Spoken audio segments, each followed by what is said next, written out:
Today we're going to take a look at KAOSS Replay firmware version 2.0, which offers several new performance effects, workflow enhancements, and all new features. Well, here's our first feature. You're now able to customize the wallpaper for the KAOSS Replay. Before we get into the workflow enhancements and the new features in the KAOSS Replay, let's check out some of the new effects. There's now 81 new performance effects. That's several new effects for every category of effect, including vocoders and vocal effects. Let's have a listen to some of the new effects in the KAOSS Replay.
Not only is there more vocal and vocoder effects in the KAOSS Replay, but they've been adjusted to sound even better. Also, note input only uses the chromatic scale as opposed to the major scale across all vocal and vocoder effects, making it easy for you to put any sort of vocal effect in your music production. Here's the vocoder major 7 patch, which we can adjust chromatically now in a minor 7.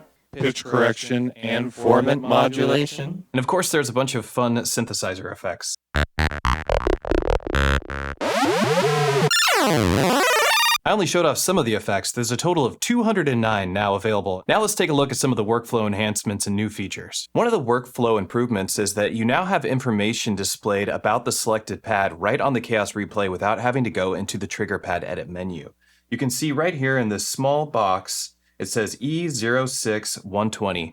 That's the bank, the pad number, and the volume for the pad. And now I can select pads and adjust their volume directly without having to go into the trigger pad edit as well. If I move my cursor over, push down, I'm able to adjust the pad volume.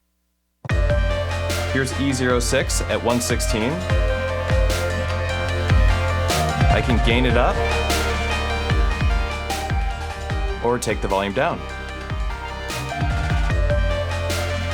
This makes it much faster to work on the KAOSS Replay. You can also make adjustments to the pads without changing the playback setting of a current pad by holding Shift and pressing down on a pad. This way you can change the gate setting or adjust the volume without changing the flow of the music. Another improvement to firmware 2.0 is a trigger threshold. Now you can mitigate unwanted pad pressing when you're finger drumming. Go into the global menu and change your trigger threshold here. Variable pitch has been adjusted as well. Now variable pitch will only target the pads that you have selected for variable pitch. Hold down variable pitch and select a pad. Variable pitch will adjust the tune of a sample relative to the BPM output. After you disable variable pitch, the sample will return to its original tune and align with the BPM output. Let's try it out. Turn on variable pitch. Let's bring this tempo down.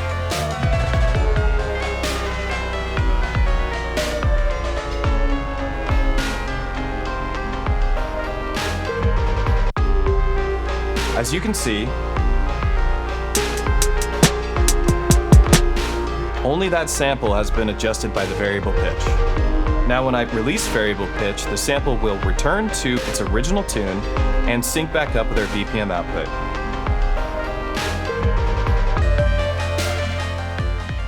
Now when sync is enabled, any of the pads that are set to play at a loop or a song will match the BPM output. Definitely time stretching it quite a bit. Another improvement to the firmware is that if I want to quickly bring the BPM output to match the tempo of a sample's tempo, I can hold Auto BPM and press that sample.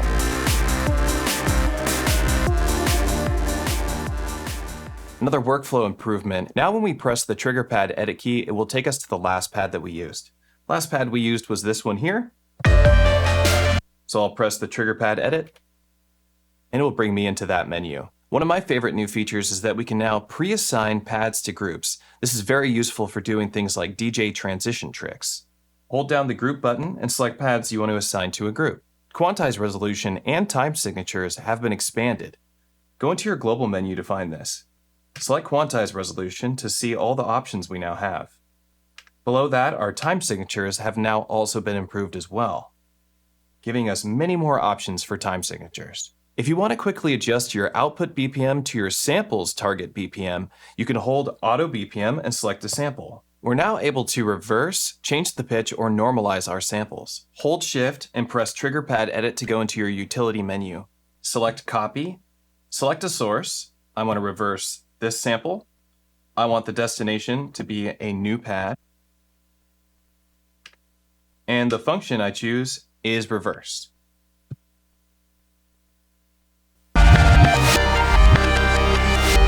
Some other sampling workflow improvements you'll find in the global settings. Press Global to check this out. Under sampling, you'll see you can now turn on or off whether a sample loops immediately after recording. Below that, you'll see we also have a metronome now included on the KAOSS Replay, and a sampling pre-count, which goes up to 4 bars. Your metronome and the sampling pre-count metronome can only be heard through the output bus, so you're going to want to use your headphones for this. 2 new sampling options have also been added to the KAOSS Replay. Select Sampling. We can now choose a loop length of 64 beats or 16 bars, and freebeat, which is a variable loop length recording. The KAOSS Replay now supports 4424 and 4824 WAV files, and you can also set in advance the gate, on and off values, and the play mode. Thanks for tuning in. If you want to learn more about KAOSS Replay Firmware Update 2.0, head over to Korg.com for the full release notes.